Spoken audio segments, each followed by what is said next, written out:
Hey, it's David. Let's finish off the rebuild of the Sportster Sport forks and get them ready to put back on the bike. Filming the first fork leg, putting the oil in and getting the spring compressed proved so difficult when I was trying to do it on my main vise because it's so high up that I've reshot this just so that you can see perhaps an easier way or a better way of doing it. And certainly there's a couple of lessons I learned from doing the first one. The first of which was that this tool just wasn't up to the job. I'd always intended to cut a piece of, just lop a bit of scaffold pole off, or scaffold pipe off, and use that instead. So that's what I've done.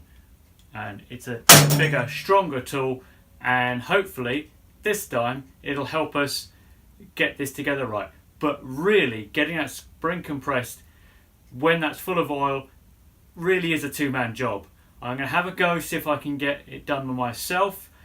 I did manage it on the first leg, but really it was way too complicated.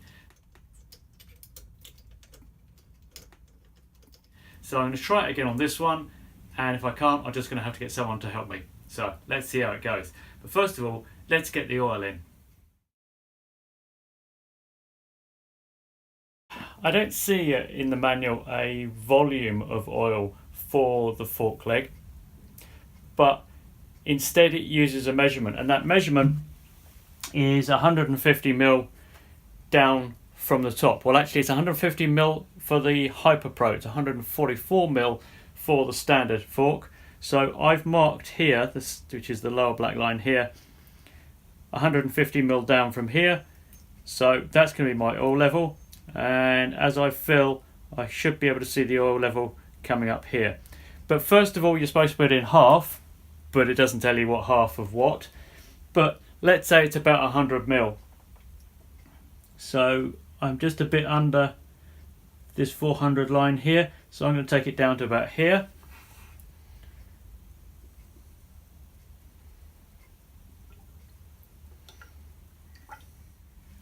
And what we should do now is pull it up and down at least 10 times. 10 to 20 times is what they generally reckon for forks.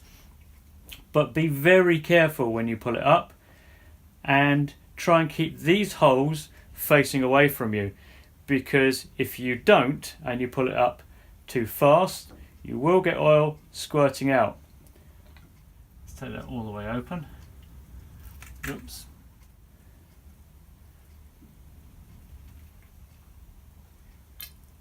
Right, there we go. I heard it squirt. Now I'm coming up so slowly the oil is just dribbling. If I come up any faster, that's going to squirt right out that hole. If I wind my rebound adjuster in, it gets much harder to pull this up. Still goes down at the same speed.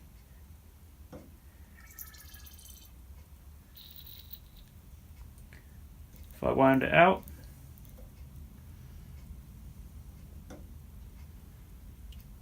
then the flow comes through easier. So I suggest you wind this out, so it's anti-clockwise.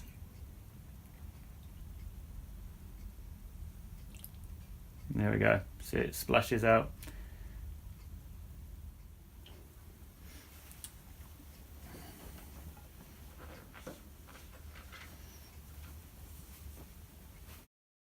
So now we fill it up with oil up until our mark.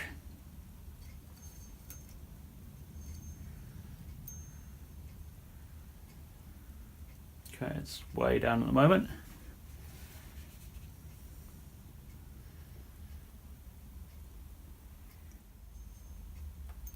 Yeah, overfilled it. Now, if you do overfill it, there's a special suction tool that you can use to suck it back out again. Alternatively, you can just use gravity and pour a little bit out. Yeah, it's about spot on. I'm okay if I put a little bit too much in, because I'm pretty confident that I will splash a bit of oil out. as I'm trying to get it all back together. We need to put the spring back in here, but one of the issues that we're going to face, first of all, is every time we pull this up it's going to squirt oil everywhere, so we need to be careful with that.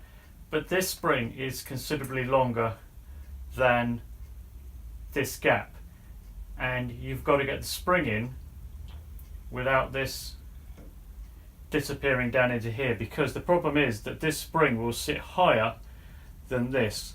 So my solution is to use, in this case, a bit of welding wire fed through the spring,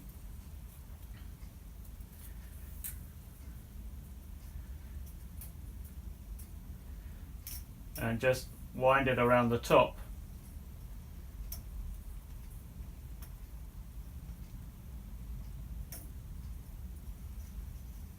Now remember to get your spring in the right way around. Normally that will be with the close coils at the top.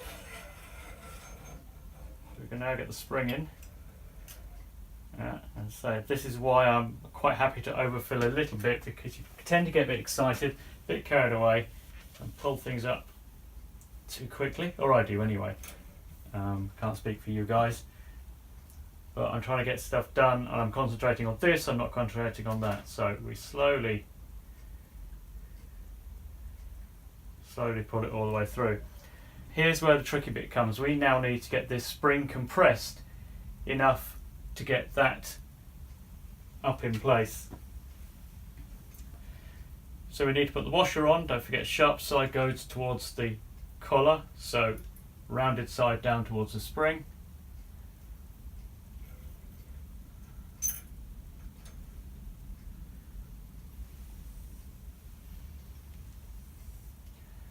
I now need to get the collar. Now I've already put my spring compressor tool on it, but makes no real odds which way around you do it.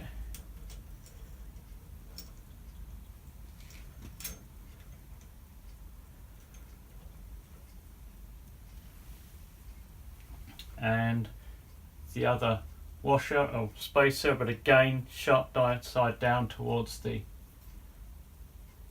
collar. And now what we need to do is to compress the spring down whilst keeping this up until we can slide this underneath. And this is where it really is a two-man job. There is absolutely no doubt about that at all, because you need to be doing at least 3 different things all at the same time.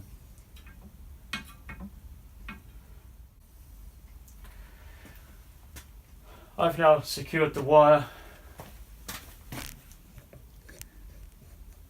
through so it's held up at ceiling level, which means in theory this will now remain in the upright position, because now what we need to do is to push this down, and as you can see, here's where your problem comes, because it tends to drag this with it.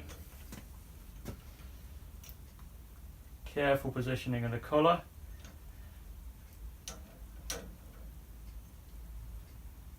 Just try and get the tool such that the threads engage the collar but don't drag against the rebound adjuster.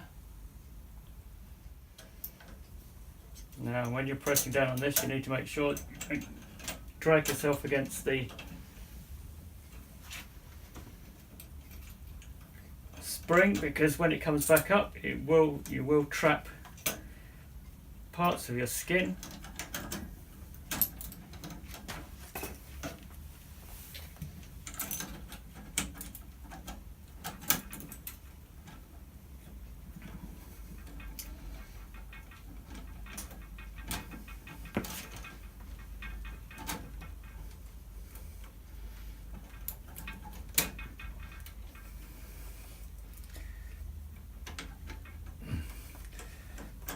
Okay, that definitely was not easy. So we need to put the actual collar back on. So reassemble. Again, I'm choosing to put the sharp side down.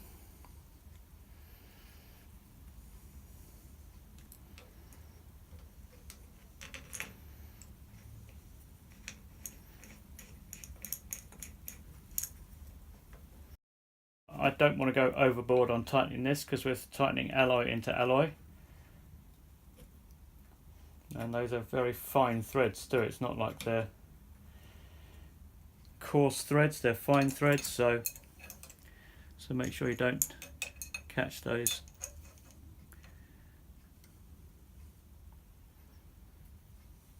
Legs there. There we go, that's as much as I'm happy to do. But now we've got to squash this again and get this off, all without doing any damage to anything on our way. Really recommended this as a two-man job because there's so much potential for damage here. I really don't recommend what I'm doing. I suggest you get a second person. But sometimes you have to work on this stuff by yourself.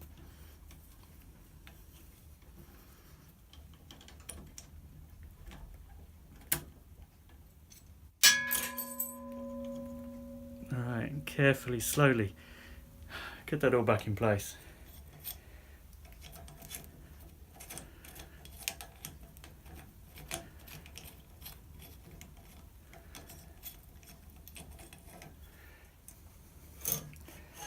So now we can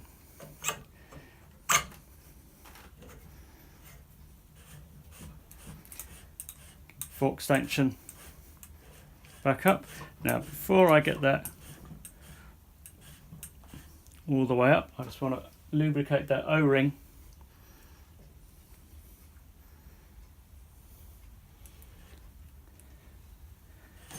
that's in there. Doesn't hurt to get a bit of oil over the threads either.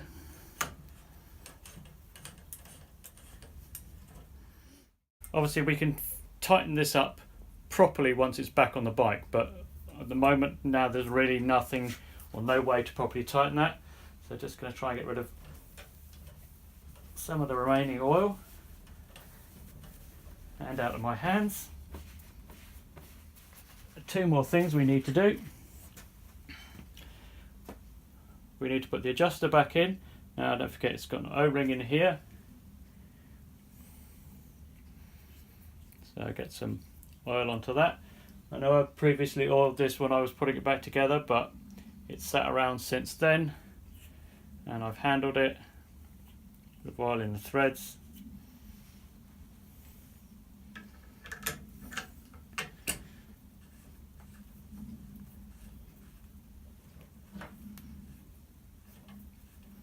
Yeah, get it going.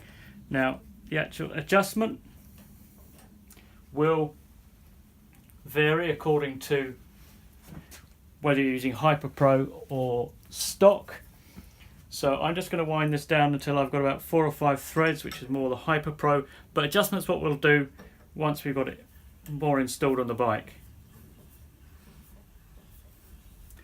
And what a difference to what it was before. So I guess that's a lesson for me, is to actually adjust the suspension from time to time just to keep things free. So I've got 1, 2, 3, 4.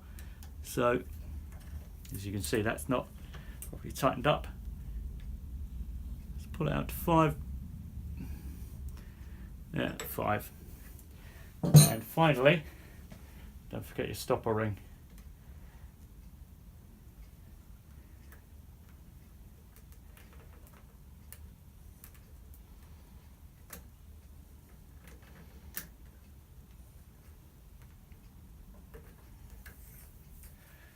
We also want to put the cover back on at some point. That's to slide down and push off. Now because I've got, or push on I should say, because I've got paint over that area now, I'm just going to have to quickly tap it down. There we go.